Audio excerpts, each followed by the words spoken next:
23 culinary members were arrested last night, including a president. Union members want a new contract. They've been without one for more than a year. And if you followed our coverage of their search for a new deal, you probably recognize this chant.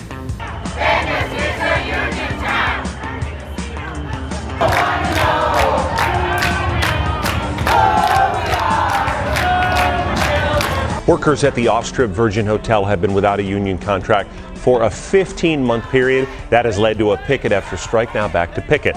No wage increases for the majority of a 5-year contract. This is the last property that has yet to reach a new Culinary Union deal, and we've seen them before on the sidewalk. We're seeing another one today.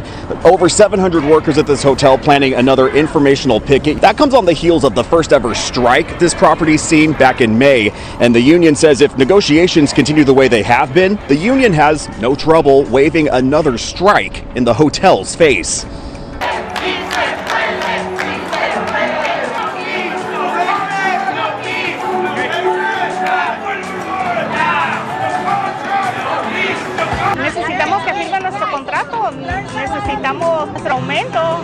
Some of the 700 hospitality workers on the property taking their protest from the sidewalk right to the hotel's front door. The union's negotiating committee would be the one to decide a potential strike that is partially made up of resort employees. Pappageorge says that vote could be up pending further negotiations.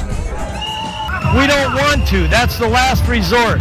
These workers deserve to be treated fairly and with respect.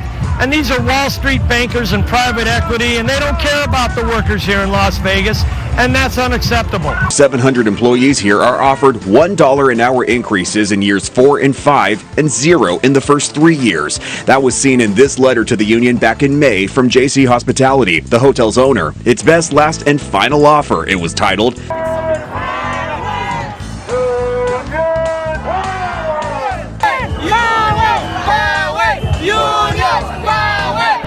Now, guys, we just got kicked off property. The resort told us that they did not expect their operations to be affected by today's picket. Well, that was obviously not true. I also asked this hotel twice today to comment on the union's claims that, oh, we're still getting kicked off property. I asked the union, or rather the hotel property, to comment on some of those accusations that the union is making as why they're not releasing any wages, or increasing rather those wages in the first 3 years. They remain silent. These workers are not.